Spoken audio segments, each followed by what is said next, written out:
अरे वाह चमत्कार एवं मामाटी व्रत कला दीर्घ 10 वर्ष पर गुरु को आश्रम विदास फेरी मो राजा प्रतापगढ़ देखु अरे हाँ हाँ देखु अनेक जीवन हो जाए चतुर्दिके सबुज बनानी प्रस्फुटित धरणी राणी हो हो हो हो हो हो हो हो ला ला ला ला ला ला ला ला जन हसे फूल बासे प्रदीप जबे आसे मन आनंदे नाचे राज परस मन आनंदे नाचे प्रदीप ऋतुराज परसे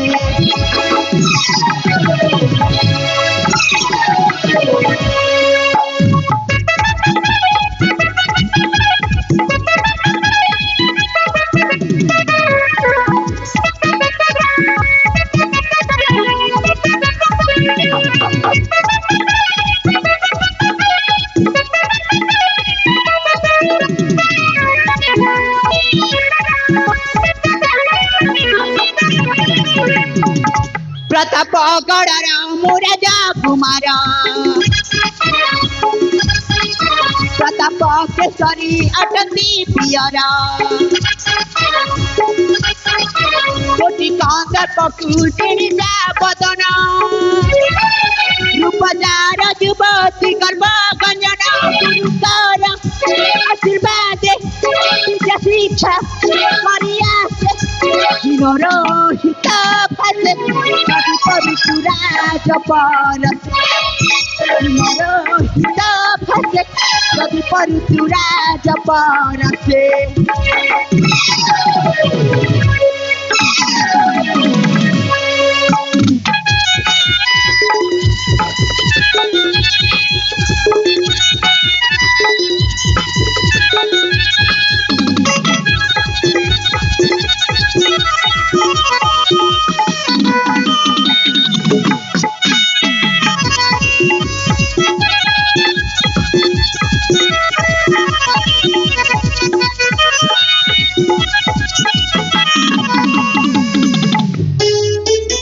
राजा प्रताप केसरी का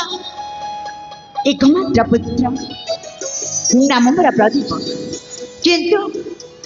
किंतु एपर्यंत रस्त कर पाऊनी ए मंत्रमस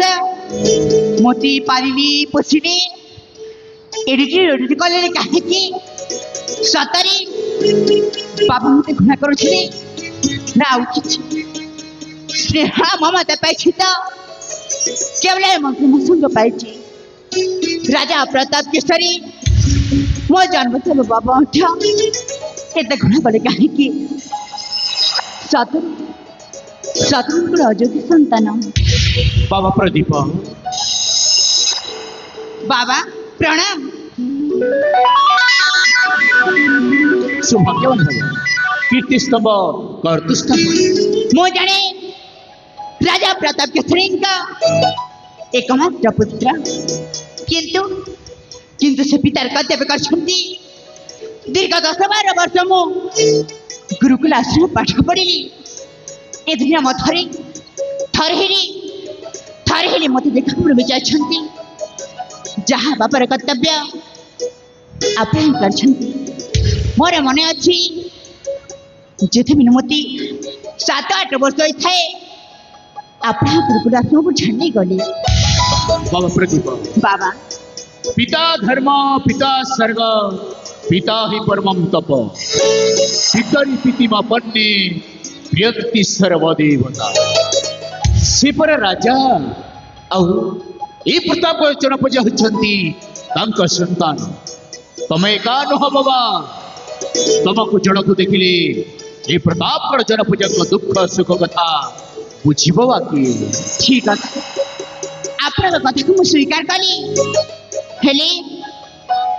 ମା ବି ତ ମୋ ପ୍ରତି ସ୍ନେହ ଆଦର କରିନଥିବେ। ସେ ମୋ ମା ନା ସାବତ ମା। नहीं बाबू माँ की भी सबत माँ हो पारती ना मार स्नेह अमृत धारा मार पनत गानी श्री मंदिर नेत सुना पिला माने माँ बापा को जमार भी एमती कथा कहती बाबा आपण को मो वेतन भोगी चाकर होई मध्य आपण मते बाबा संबोधन करुछंती ଯାହେଲେ ବି ଏ ସମ୍ମାନ ଏ ସମ୍ବର୍ଦ୍ଧନା ମୋ ଠାରୁ ଆପଣ ସବୁଦିନ ପାଉଥିବେ ଏଥିରୁ ମୋତେ ବଞ୍ଚିତ କରିପାରିବିନି। ठीक अच्छे ताहे एथर जाओ तुम माँ बापा को साक्षात कर मन रख माँ बापा प्रति जमार भी कष्ट देवनी। ଠିକ ଅଛି ବାବା ତାହେଲେ ମୁଁ ଆସୁଛି। ठीक अच्छे ताहे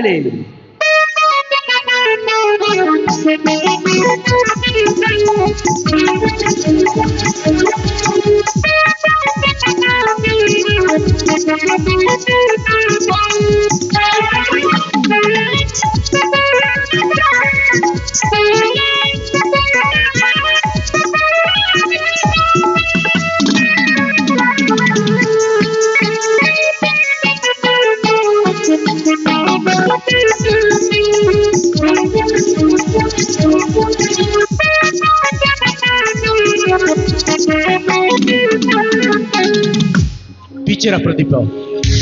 किति जिनेली हो ए पर्यंत जानी नहीं तामा ताकू छड़ी आण पारी को चली गला बोली केमिति से जानिबो मु मध्य कहू नहीं कि राज्यर प्रजावासी मध्य कहू नांती मु जाए मो झ ज्योति मते निश्चय खोजुथिबो जाए ताहेले